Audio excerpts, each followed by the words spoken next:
Rain poured steadily on the quiet street as Emma curled up on her worn couch, a cup of tea warming her hands.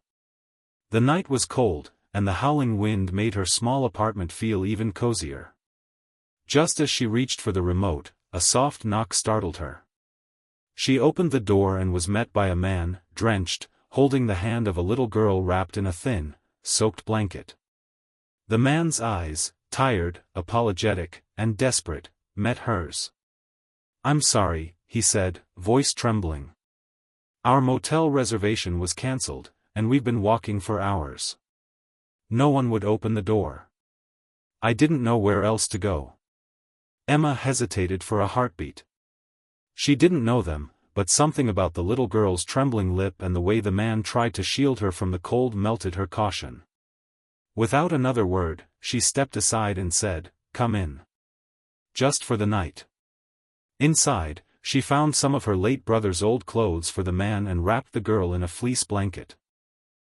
She heated a pot of soup, and they sat in silence, the kind that feels safe. The girl, Lily, clung to her father while Emma handed her a mug of cocoa. She didn't ask questions. She didn't need to. All she saw was a man trying to protect his child, and in that moment, that was enough. She offered a roof, warmth, and something rare, compassion without condition. Later that night, the storm had calmed outside, but inside Emma's apartment, something gentle was unfolding. The man, Daniel, sat at the small kitchen table, his eyes still wary but more relaxed. His daughter, Lily, now in one of Emma's oversized t-shirts, sat nearby drawing on the back of an old receipt Emma had found in a drawer. Crayons spilled across the table, the colors as bright as the warmth returning to her little face. Emma stirred 2 mugs of hot cocoa on the stove. She wasn't sure what to say, she wasn't looking for thanks or explanations. She simply wanted to make the night a little less heavy for them both. Daniel finally spoke, his voice low and hesitant. "We just moved here. I had a job lined up, but the place we booked was overbooked. It's been a rough few weeks." Emma nodded, offering him the cocoa. "You don't have to explain. Everyone hits a rough patch. You just needed a little kindness." He looked at her, truly looked, and for a moment, the weight he carried seemed to lift. Lily climbed onto his lap, showing him her drawing, a smiling stick family under a sun. Emma chuckled softly. "She's talented." "She's stronger than me," Daniel said, brushing Lily's hair from her face. "She's why I keep going." And in that quiet kitchen, something unspoken passed between them, the shared understanding of resilience, and the kind of humanity that lingers long after the storm ends. By morning, the rain had stopped, leaving the world outside Emma's window washed clean and glistening. She stirred awake as sunlight filtered through the curtains. Her apartment was quiet, too quiet. She sat up, eyes scanning the room. The blanket on the couch was neatly folded. The mug from last night rinsed and left on the sink. Daniel and Lily were gone. Her heart sank a little, not from worry, but from the abrupt stillness they left behind. She stepped into the kitchen and found a note, scribbled in neat handwriting and held down by the crayon drawing Lily had made. "Emma. Thank you for opening your door to 2 strangers. You didn't just give us warmth and shelter, you gave us dignity. You reminded me that there's still good in this world. We'll never forget your kindness. Daniel." Emma stood there for a moment, holding the note in her hand, a soft smile spreading across her face. She didn't even know his full name. She hadn't asked. It hadn't mattered. As she got dressed for work, pinning her name badge to her blazer, the same routine as every other day, something felt different. She didn't know that the simple kindness she showed the night before would ripple far beyond her quiet apartment. Locking the door behind her, Emma carried the warmth of that night in her chest, unaware that fate was already setting the stage for something far greater than she could imagine. The office was buzzing when Emma arrived at Westbridge Corporation. Employees whispered in excitement near the elevators, adjusting ties, fixing lipstick, rehearsing greetings. Word had spread quickly, the company's new CEO was arriving today.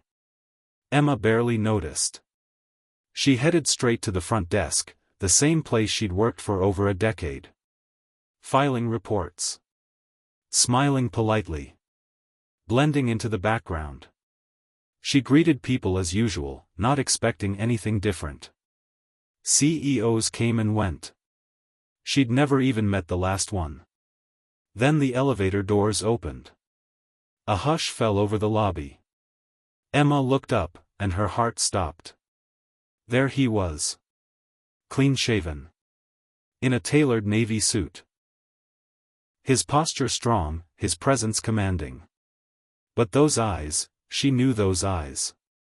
Lily was beside him, holding his hand, now in a neat school uniform with her backpack slung over one shoulder. Daniel. He scanned the room, and when his gaze met Emma's, everything else faded.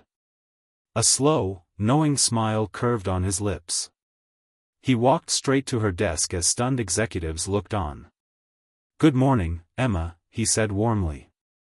"I believe we've met before." Emma blinked, stunned.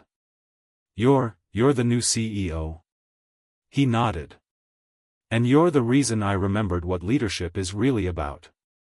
Silence filled the room. Daniel turned to the gathering crowd. "The kindest person in this building isn't in a corner office. She opened her home when no one else would. That's the kind of heart this company needs more of." Emma stood there, speechless, forever changed. A week had passed, but Emma's life felt completely transformed. She now sat in a bright, spacious office on the executive floor. The morning sun pouring through tall windows. Her nameplate rested on a polished desk, just beneath a photo of Lily's crayon drawing she had pinned on the wall. Executive Assistant to the CEO. It was more than a new title. It was a symbol of how one quiet act of kindness had opened a door she never imagined. Daniel kept his word. He didn't just offer her a job, he reshaped the company culture around the values she embodied: empathy, humility, and compassion. Every morning, Lily would stop by Emma's desk before school, giving her a quick hug.